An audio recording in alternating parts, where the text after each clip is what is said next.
I laugh at how the last few days, just the last few days, that people have gone crazy over being at home or not being able to go to a different restaurant or travel the way they want to.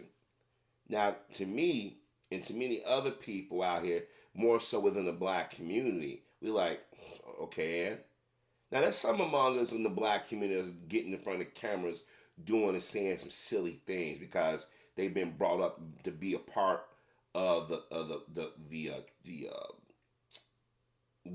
call it the zombie mindset. You let the media dictate what you should be doing and telling you that you need to be doing this, you need to be spending that. But those of us who was raised in households who had to make sacrifices, or who was just, or we was told that we couldn't do something, or we was denied certain things, this ain't a big deal to us. But I'm laughing at particularly with people now who out here whining about they need help. But just a few weeks prior, they was all shitting on the word socialism. And right now, what they're asking for is socialism. Let me explain something to you. This country was built on socialism, but we got a lot of brain dead people in this country because you let the politicians, you let media talking heads, or you was miseducated to think that socialism equals communism. Those are two different things. Everybody benefits from socialism if it's being distributed fairly. A particular people have benefited from socialism more than anybody else. And y'all and they know who they are, but they pretend like they don't. I worked hard for what I've gotten. No, you've had a leg up. You had quite a few leg ups over the years. And to this day, you have people who come from other countries who leapfrog of us use socialism. I'm gonna tell you a story, a personal story. Now, if you guys have been following me, you may have heard part of the story before. But if you're new to this channel, let me explain something to you real quick. I won't go into too much detail. Started my way working in fast food like most teenagers in this country within the last 60, 70 years. Uh, and what happened was I worked my way to management, and I was put into locations where I was working around a large number of whites or Hispanics, or they had me in neighborhoods where the clientele were whites or Hispanics. And everybody gets afraid when they see a straight black man being aggressive or knowing his job or doing what he's supposed to do. We're perceived as threats. See, you and I, we supposed to be on the corner. Either supposed to be selling drugs or sticking up people or living off your parents or your female or 6 feet under. But if you get them to go to work every day, they're gonna be looking for little things to mess with you on. In the location I was at, it was on the south west side of town.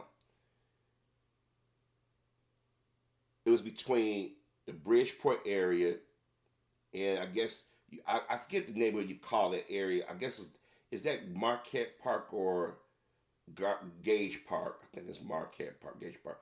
Anyways, in that area, the location I worked at, and it was right after 9/11. Everybody was still trying to get their bearings because 9/11 messed up a lot of people's heads and stuff, and a lot of things was postponed. And at that time, the KFC I was managing had these multiple sales going to bring that customer base back with that money they lost in those weeks, those days they was shut down or people wasn't going out to eat. They had the barbecue wings on sale. They had the 8 piece meal, the 12 piece meal, 16 piece meal. They had them on sale. And we used to get a lot of catering orders on Sundays. And the thing is, you put down money, the whole, so we know you're actually legit. Ain't nobody gonna forget no $20, $30. You know what I mean? So we had a catering order for got there, cooked all this chicken, put it in the pans, made all this mashed potatoes, coleslaw, had the barbecue wings, everything going. because I think it's either this because of the Super. No, I think it was All Star Weekend or something to do with the NFL. I can't remember now, but it was way back in the early around that time and you're doing it when it wasn't quite spring yet, but I think it was still probably February March around that time. Well, anyways, the person is supposed to come pick that order up between 12 o'clock and 12:30. Now the thing is, it's a time limit on how long you keep that product up to be able to remain fresh and safe for human consumption. I mean, you can keep it up a while. I mean, I ain't gonna give all their procedures away, but I know at that time, you go past a certain amount of time, you got to sell that product or throw it away. I ain't throwing that kind of money away. And take a hit. We take a hit. So when they didn't come around by 1:30, didn't get a phone call or anything. I said, okay, we got to start selling some of that product. 1:30 turns into 2 o'clock, no call, no nothing. Either something happened or they forgot about it, changed their mind, or they just take a loss on a $20 deposit. Now, one of my coworkers decided that she want to call up, but she didn't want to come in. I think it was the Super Bowl, something like that. They was making up. More I think about it, or it could have been All Star. But anyways, she decided she wanted to get sick. I do the nice thing, do a double. So that means I'm there from the opening. I'm gonna be there to close. So I go back. You had to do your shift change and everything. Change out that morning stuff and everything in the system. Had to re-enter your counts and everything, and you had to change it for that evening crew. I mean, we getting busy. So I'm in the office, and I hear somebody yelling and cursing, and I look up. I look up at the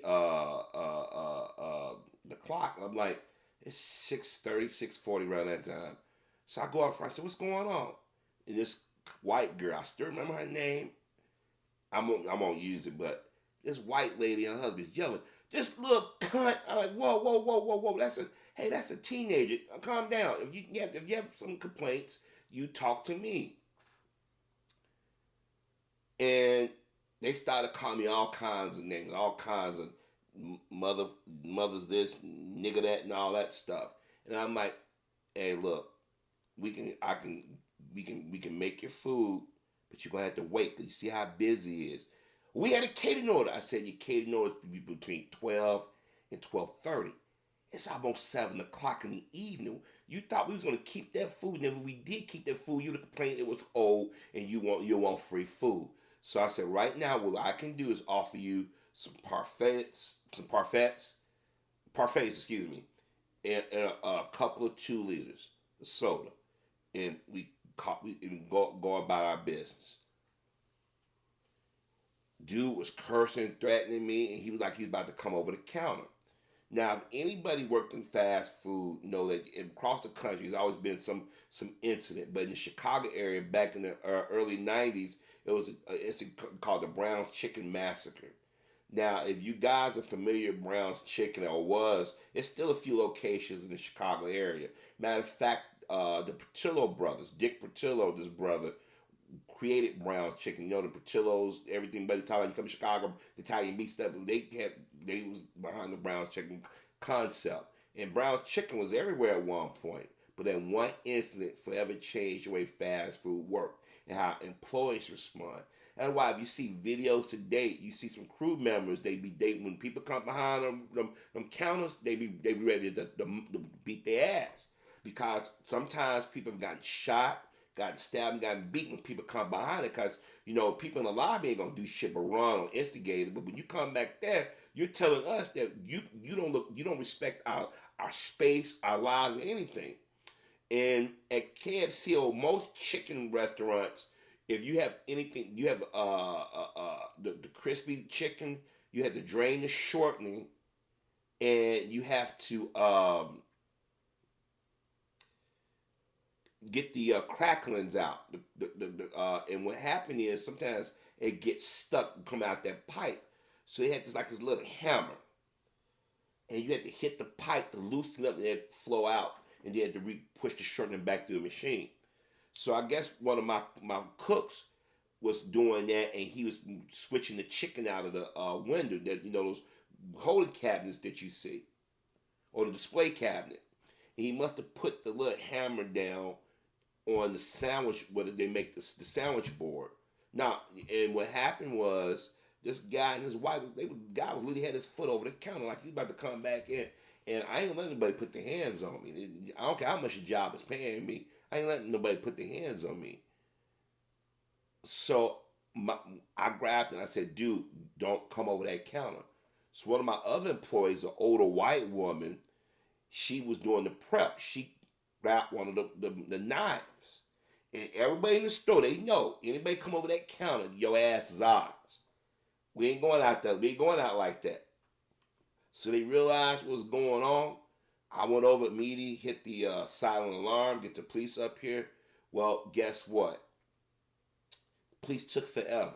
Because people don't respect fast food restaurants. So the people, it was cursing me. I thought they was going to be slick and go through drive-thru. And my crew like, hey, Harvey, they in drive-thru. I'm like, here we go. We're going to have one of those nights. So they placed the order. And the order's way smaller than what they wanted. But I'm like, look, whatever. And part of me should have just said, you know what, don't take the order at all.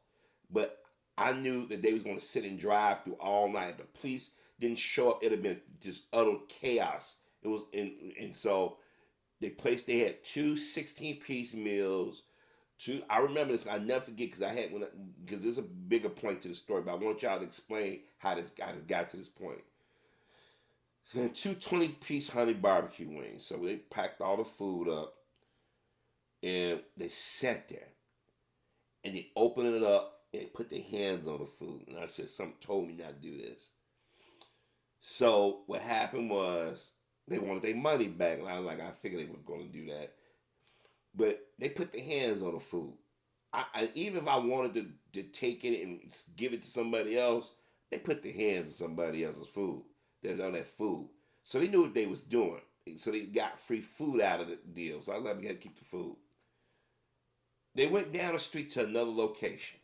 Now, there's other things that happened between that, but I won't go into all the details. But they went down to another location. They got in front of this handkerchief head Negro. We went down to the location on this street here, and the manager, we want to know that manager's name. Instead of saying, hey, we don't give out manager's name, we don't know what's going on, we can direct you to the customer hotline or whatever.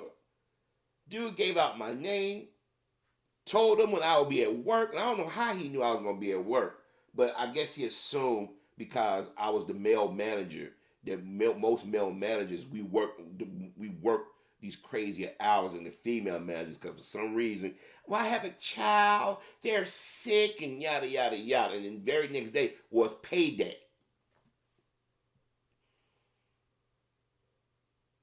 The police eventually did come, but they was white cops, and they saw me and looked at me. I'm like, oh, these going to be these cops. You could tell right out the door, they don't give a damn. So I called my coworker.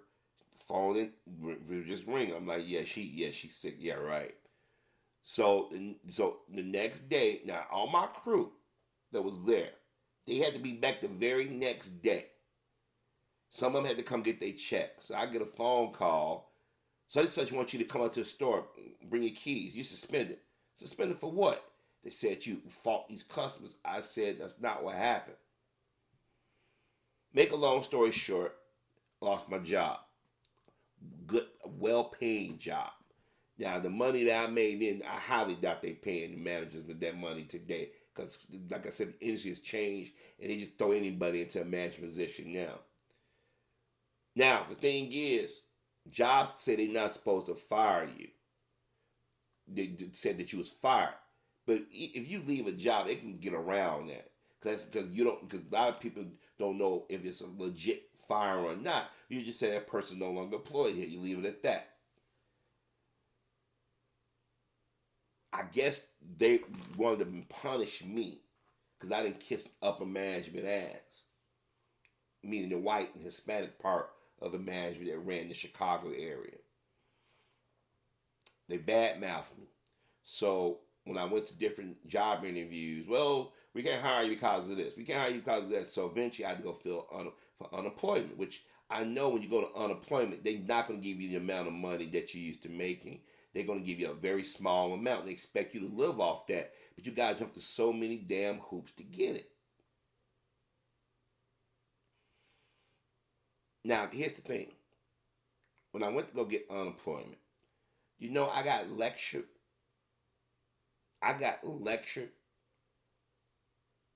Told me go look harder for a job. Now I paid into the system. I can't even get access to my funds because the company said that I was terminated. So they didn't have to pay out anything. So I said, okay, fine. So I had some money saved up, but when you're paying your car note, car insurance, your rent, you gotta eat, you gotta pay a light, gotta pay your phone, gotta put gas in the car because you're driving around the Chicagoland area or North Indiana as well. They're trying to find a job, doing interviews, and you're sitting in traffic, you're paying tolls and everything. It got to the point where I was struggling bad. And I went to go to public aid. Now, mind you, I had paid my rent up for another maybe two months, but I had to eat. So I went in, said, I need some help. You know what the person told me? We don't give handouts. And I wasn't asking for no handout. They told me, you young, go in the military. Now, I'm sitting there. I'm already lost my job over some BS. They wouldn't give me my unemployment over some BS. And when you think the safety net was there for you, it's not. But when I turn around, who do I see? Asians. And they're not American because they can't speak language. They need a translator. You see Arabs. They wasn't born here because they can barely speak the language. You see Hispanics, same thing. But you see a shitload of white folk. If you do see black, you see black women. Maybe one or two brothers. And I'm sitting there like, wait a minute. I done everything right. Went to work every day, did my job, stayed out of trouble, paid my bills, whatever. The moment you and I need help, all of a sudden they start denying and questioning what kind of help we need. If they do give us something, they give us just a little taste. And here in Illinois, if you ever get a job, they want you to pay that shit back, even though your taxes and stuff go to all that stuff. They took money out your payroll, all that shit. Now, the reason why I bring that up is because when we get screwed over at work or in life in general, we got to take it on the chin. That's why you hear a lot of us make jokes in the media and stuff about how we're survivors. It don't take much for us. That's why a lot of black folks at one point back in the day liked MacGyver. And it was a joke. Somebody said, we black folks like MacGyver. We'll take this and this and make it a full meal. Or we can take this and do this and make it, all kinds of stuff. But at some point, you get tired of living like that. But the thing is, you have people who don't share your experiences, or people who are the reason why you have these negative experiences. When they get in trouble, like if it's a flood or a tornado or fire, they need a transplant, or they need some money. Now they go fund me. They on TV ask for money. That's socialism. You asking somebody else to go into their wallets, their purse, and part with their money. That's socialism. But when we are in trouble, we lose our jobs, we have a tragedy or need some type of medical assistance. Well, survival of the fittest. We got to make tough decisions, pull yourself up by your bootstraps.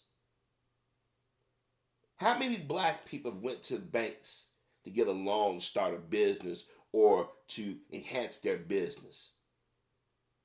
Remember, they changed the bankruptcy laws, they changed the loan laws. Interest rates have gone up over the last 40-something years to the point where you can barely survive. You think you're doing something, but you're barely surviving. But when it touches us, like when the subprime thing was touching us, and Reverend Jackson was was was calling it they was calling it subprime loans and stuff. He was one, but actually go back to the '60s. No, let's go all the way back to the '40s, where blacks could move in a certain neighborhood. They called it red line and blockbuster and all that stuff. Subprime loans, all that's still the same thing, just different names.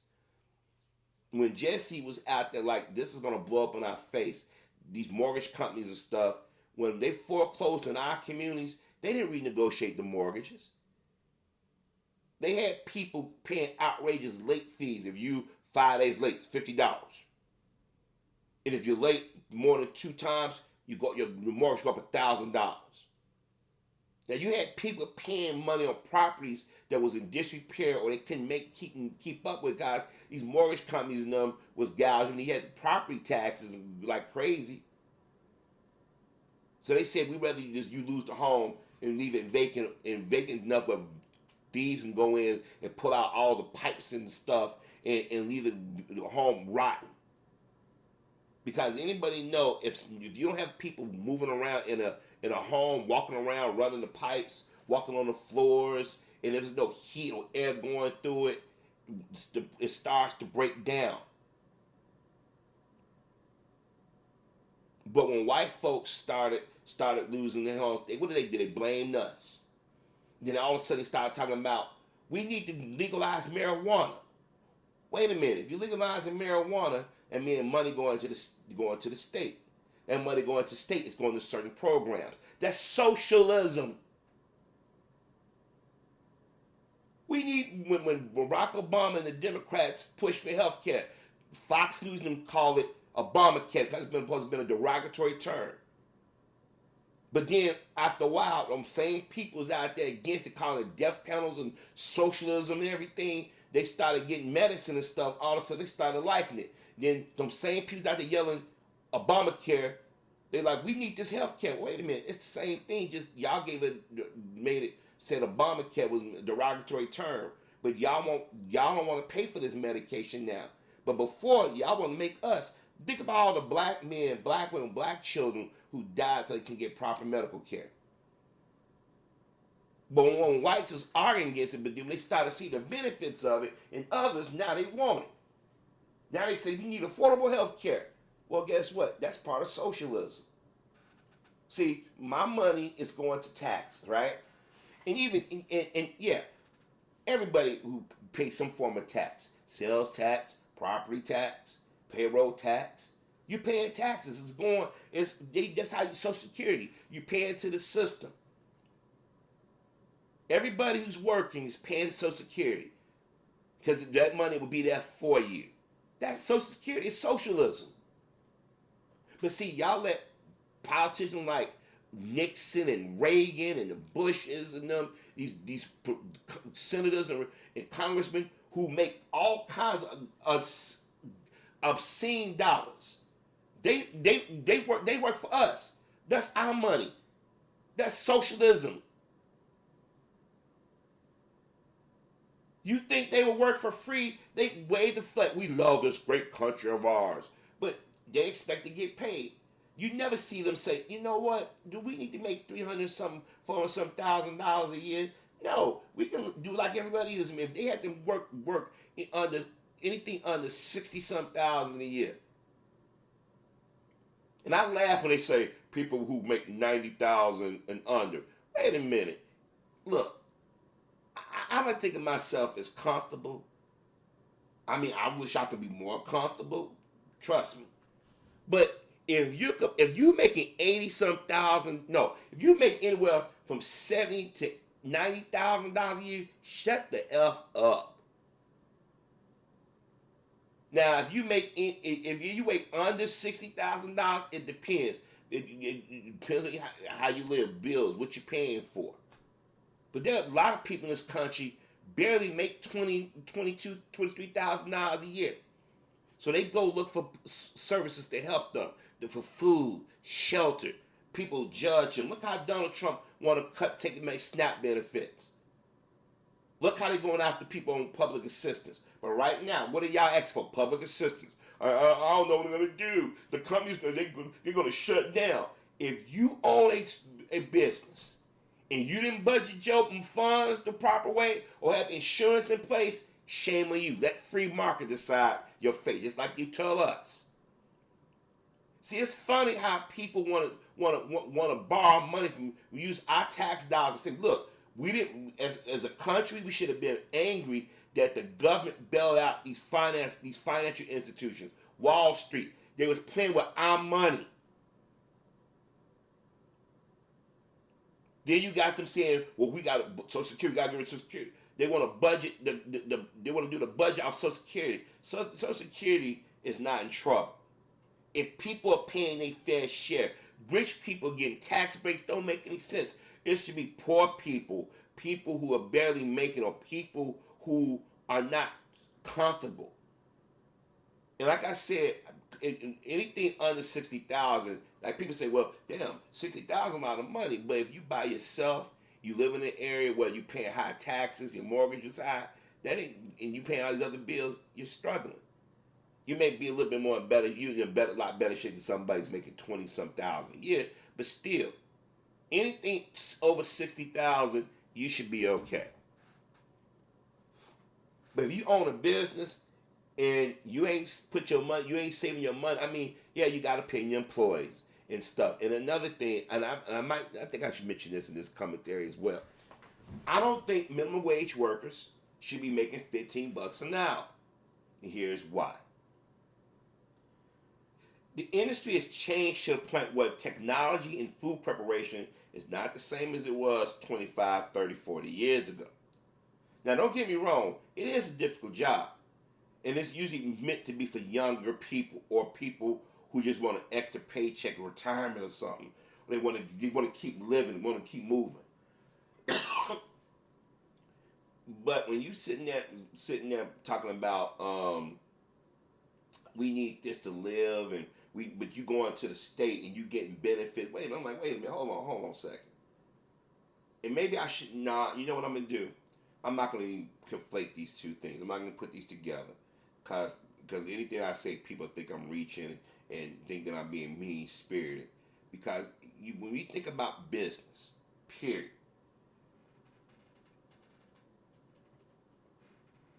we gotta understand. The people who run the companies, who own the companies, they cool. They ain't gonna, they not struggling. They can go 4, 5, 6 months, maybe a year, without it hurting them to the point. Especially the owners of these corporations. These are multi-millionaires.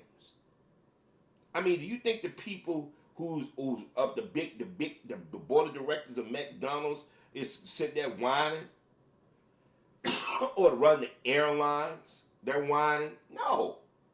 It's the grunts that gonna catch hell.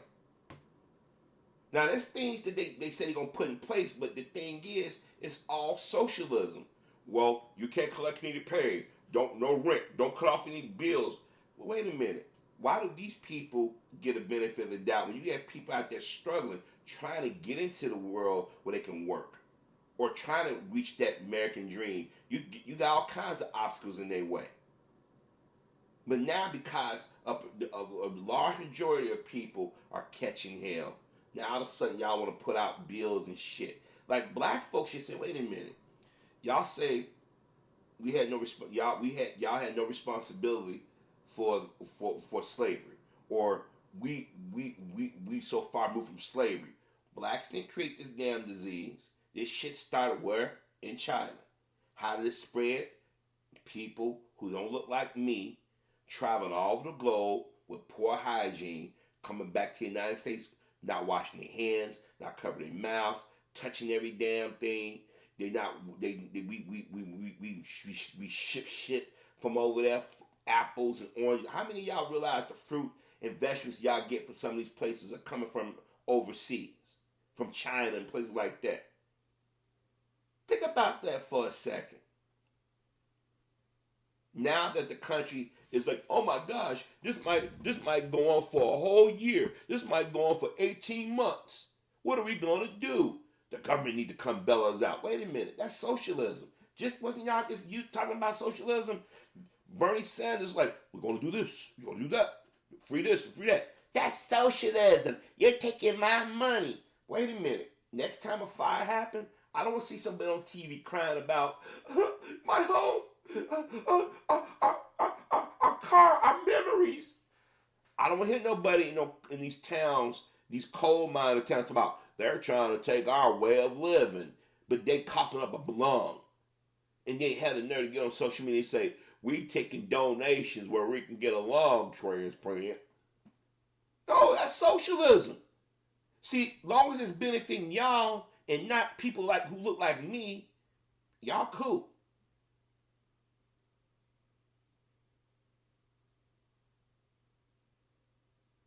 Think about it. I want you to think about all the hypocrites in this country who shit on helping other people. But when then they get their nigga moment, all of a sudden they look for aid. Donald Trump is saying we're gonna send out checks.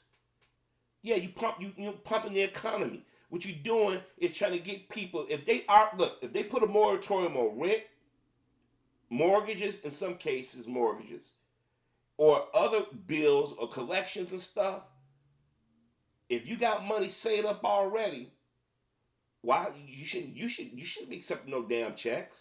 That should be for people who's under the threshold of $25,000, in my personal opinion. Now I know some of y'all saying, man, speak for yourself, but this is the same logic we try to impart when we talk about reparations and stuff. You're like, wait a minute, how you gonna tell me what to do with what's owed to me? How you gonna tell me what to do with my money? If you don't want it, give it to me. I'll take it. I know some people say that, well, man, you don't have to take it. I'll take that money. Yeah. And they talking about going to come with April 6th and then another one a couple of months later. How long do you think that's going to go down? Because at some point, the government can't do that. They just can't keep printing money with impunity. But that tells you our government ain't as broke as you think it is.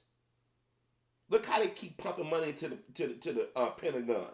They don't need all that damn money. They waste more money than I can say that from observation. When I was in the military, the shit they wasted money on, I'm like, you gotta be kidding me. We send aid to countries who citizens come over here and they look at us like we fools. If you think I'm exaggerating, go to your public aid office and you sit there and you take a camera, and I guarantee you see more of them and others than us. But you get people coming on different sites and videos like, black folks are for socialism. And black folks, I ain't no socialism. I'm like, do you know what socialism is, right?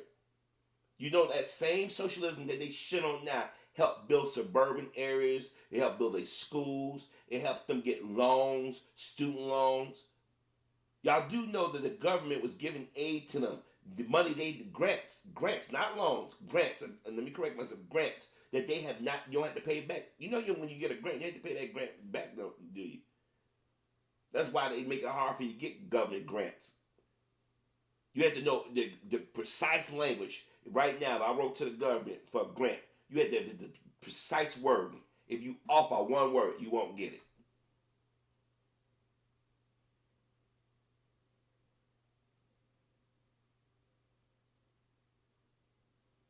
When my family struggled, we struggled. Nobody gave us no handouts. When I struggled, people told me in my face, you young.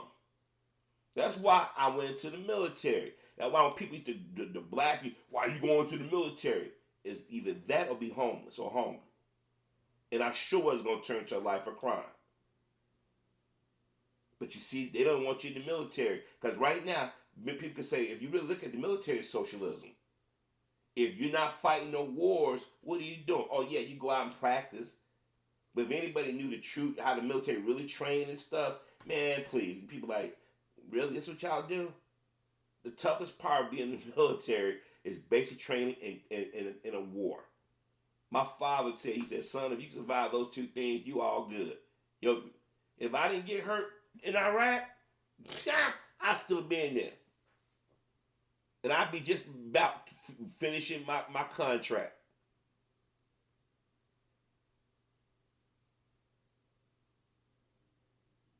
See, a lot of y'all got to understand when these politicians or these organizations or people who don't are not exposed, people who are sheep, start talking about socialism. It's like, wait a minute. You do know when you get your Social Security disability or Social Security check, how they call it. You do know when you getting your retirement and stuff. That's all part of socialism. You paid into it. Somebody else paid into the system. That's how you constantly get a check. Because technically, if you paid into the system and they say, well, let me see, you did 20 years and you retired, but you might live another 25. You might live beyond the 20 years that you've worked.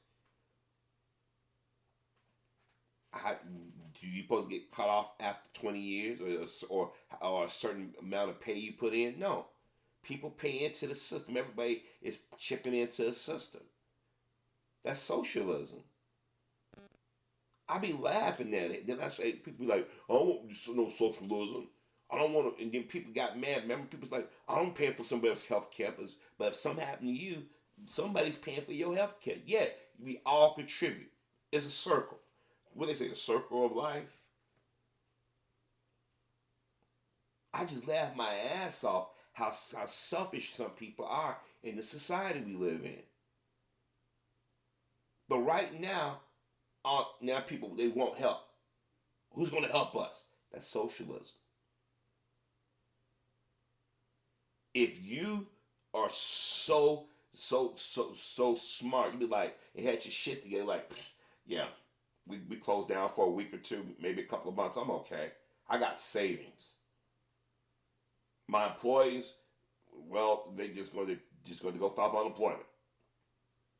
But when you start seeing the people in front of the employees, they not calling for the employees. They don't want to pay out anything.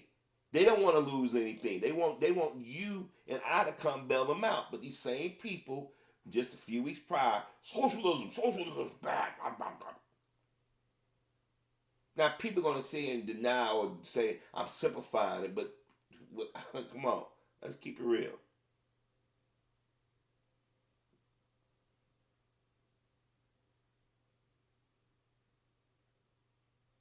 These organizations that help people, they're supposed to be non for profit. They how do they get stuff? By donations, a lot of cases. That's socialism. But I'm laughing now how everybody's like, oh man, we need help. We need the government. Wait a minute, hold on. But when I or anybody in my community asks for government assistance or help, they all kinds of, well, we can't do this. You got to meet this qualification. You make too much money. You don't make enough money. This is your age. We got to do this. You got to do that. And I don't think the corporation should be getting bailed out. I really don't think none of these corporations, they okay. I mean, I want you to tell me, people say, well, the Walgreens, they working because of the pharmacy. CVS and them, those are pharmacies. They working for the med. But you don't see none of those presidents or vice presidents saying we're going to donate this money to this food pantry. They ain't doing nothing. They don't care. Here it is. You got homeless people. You can find money now, but you got homeless veterans, teens who are homeless, senior citizens are homeless. You have food pantries that are barely making it, but you can't find the money then. But you found money now because it's affecting the so-called dominant. So the next time somebody says something about social, they say, hey, wait a minute. Next time when a tornado hit Tennessee, I don't want to see no news going with the drones to talk about this town was just literally destroyed. These people need help. Donations are being sent. Nah. When the Red Cross come in, that's socialism. Salvation Army, that's socialism. The people donate money in their time, that's socialism. See, I know people saying, oh man, you so mean, man. You don't care. No, it's not that I don't care. I don't like hypocrisies. Don't crap on people who've been asking for years for aid and help and fairness. Then when you get your nigga moment, You just with just a few days, our heads exploded. I'm watching the news. Yeah, we should be concerned about this virus. There's nothing to play with. But some of the stuff that some people are saying and doing, I'm like, y'all are selfish as hell. And we're a selfish country. Look how people are shopping and hoarding shit, trying to make profits off toilet paper and sanitizer. They don't even care if senior citizens or people with disabilities or people on low income don't have access to all that. You just went in and stopped buying shit. We live in a society where we keep talking about socialism and handouts and all that stuff, but then when it affect that particular group of people, all of a sudden they tune change. And you notice ain't nobody on TV saying, pointing it out. You don't see no politician, left or right, pointing out the hypocrisies. Now, if I'm looking for a check, nope. If they give me one, hey, I'll take it. But I ain't looking out for one. And some of y'all better I hope you don't hang your hopes on that either. Because they always find a way to keep people who like you and I from getting part of that American dream. But next time somebody question your political affiliation or call you a socialist, that you do know what socialism mean, right? You do know this country was built on this planet was built on socialism. Every time somebody take taxes out of my check, or every time I sales tax, what is going to the local government, state government, federal government, and they take that money and they give it to places they don't need to. Do you think any of these Fortune 500 companies need any money? No. Go to the government, borrow money from the government. But you turn around, want you to make sacrifices and guilt you. And then when it come down to politics, yeah, he's socialist. Y'all don't even know what it is.